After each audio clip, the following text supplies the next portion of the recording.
Have you ever looked at a massive stack of thick, heavy legal code books and just felt instantly intimidated? I mean, I know I definitely have. The sheer volume of laws, sections, and all that dense legal jargon can seem like this impenetrable fortress. But what if I told you that beneath all that complexity, there's actually a very elegant, logical structure? Welcome to today's Explainer. We're going to completely demystify the absolute core of Pakistan's criminal justice system. We're going to take these massive, intimidating legal concepts and break them down into clear, totally digestible pieces. What we are diving into today is a brilliantly structured study guide based on some fantastic lecture notes. And this is going to be our map. By the end of this explainer, the fundamental relationship between the two absolute pillars of criminal law, the Pakistan Penal Code and the Code of Criminal Procedure, is going to make perfect sense to you. You're not just going to memorize them, you'll actually understand how they work together to keep society functioning. So here is our quick roadmap for today. 1. The Golden Rule. 2. Substantive versus procedural law. 3. Law in action. 4. Journey of a criminal case. And finally, 5. Memory tricks and takeaways to really lock it all in. Okay, let's dive into Section 1, the Golden Rule. Honestly, if you only remember one single thing from today, let it be this Golden Rule. The Pakistan Penal Code, or PPC, tells us what the crime is and what punishment applies. You can think of the PPC as this giant dictionary of bad behavior. It asks, what exactly is murder? What is theft?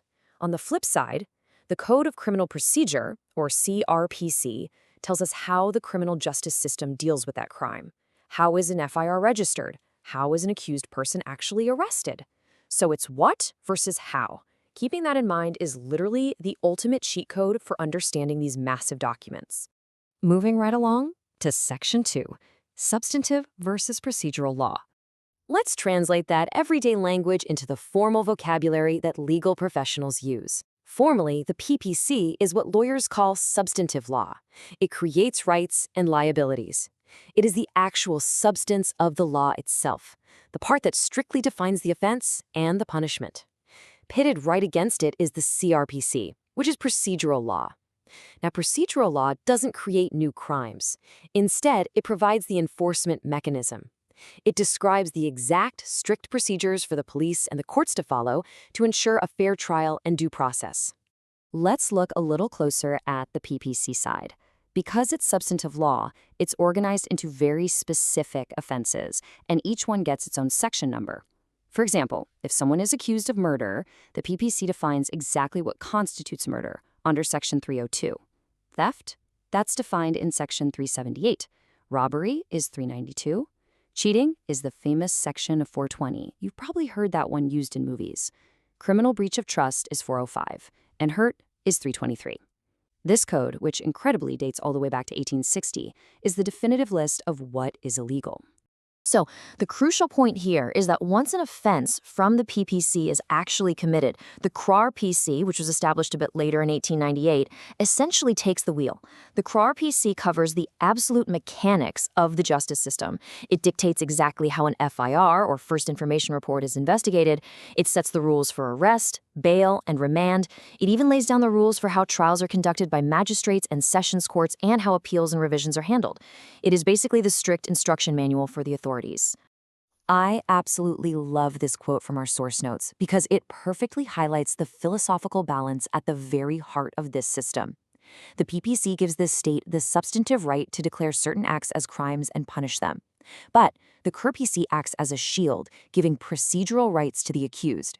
It ensures that the state can't just throw someone in jail on a whim, they absolutely must follow the procedure. Both the substantive and procedural laws are two halves of the exact same coin. You literally cannot have justice without both. All right, Section 3, Law in Action, an example. Let's look at a concrete case study to see how these two codes tag team a real-world situation. Let's say a guy named Ali steals a motorcycle. Here's the law in action. Step 1, we consult the PPC. The PPC says, yes, under Section 378, theft is indeed an offense, and it outlines the punishment for it. But wait, the PPC doesn't tell the police how to actually catch Ali. So for Step 2, we have to open the CrPC. The CrPC dictates exactly how the victim lodges the FIR, how the police conduct their investigation, and how they legally arrest Ali. Finally, in Step 3, the court decides his guilt. If convicted, Ali's punishment comes directly from the PPC, but the entire procedure used to get him to that verdict That came entirely from the CrPC. Now for Section 4, Journey of a Criminal Case. Let's widen our lens for a second and trace the overarching timeline of a real case. This entire journey operates strictly under the procedural rules of the CrPC. This is the first half of the procedural machinery, the pre-trial steps. It all kicks off the moment an offense is committed. The very next step is registering the FIR. Once that report is filed, the official investigation begins. Based on the evidence gathered, an arrest might be made. And at this critical juncture, the system has to decide on bail or remand, meaning does the accused get to go home while awaiting trial, or do they have to stay in police custody?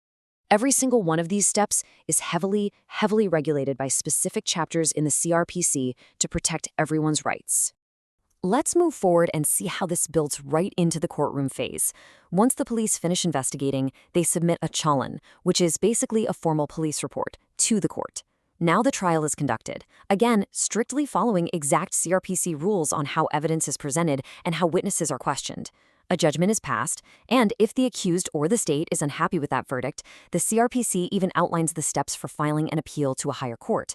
So from the very second the crime happened to the final appeal, the CrPC paved that entire road. And finally, Section 5, Memory Tricks and Takeaways. We have covered a lot of ground today, so I want to share some incredibly handy mnemonic devices from the lecture notes to really cement everything you've learned. If you ever blank on an exam or even just in a conversation, just look at the letters themselves. For the PPC of 1860, think Prohibited Acts, Punishments, and Crimes, PPC. It tells you what not to do and what happens if you do it. For the CrPC of 1898, think Procedure for Criminal Cases, CrPC. It's brilliantly simple, right? The letters literally tell you their function. You will absolutely never confuse these two acronyms again.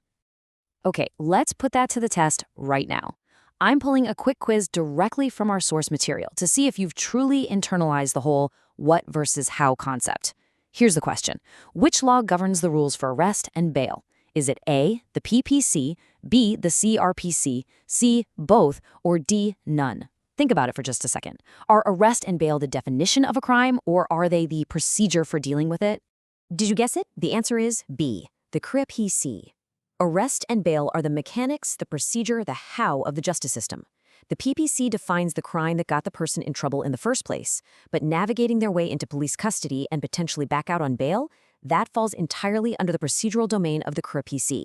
If you got that right, congratulations, you now fundamentally understand the foundation of criminal law. So, we've seen how the PPC defines the rules of society, while the CrPC ensures those rules are enforced fairly and meticulously. They are this intricate dance of state power and individual rights. But I want to leave you with this one thought to really ponder. If substantive and procedural laws truly are two equal halves of justice, what happens to a society when one fails to keep pace with the other? Like, what happens if our definitions of crimes modernize, but our procedures for investigating them remain stuck in the 19th century? It's a delicate balance, and maintaining it is the true, ongoing challenge of any legal system. Thank you so much for joining me on this explainer, and keep asking the big questions.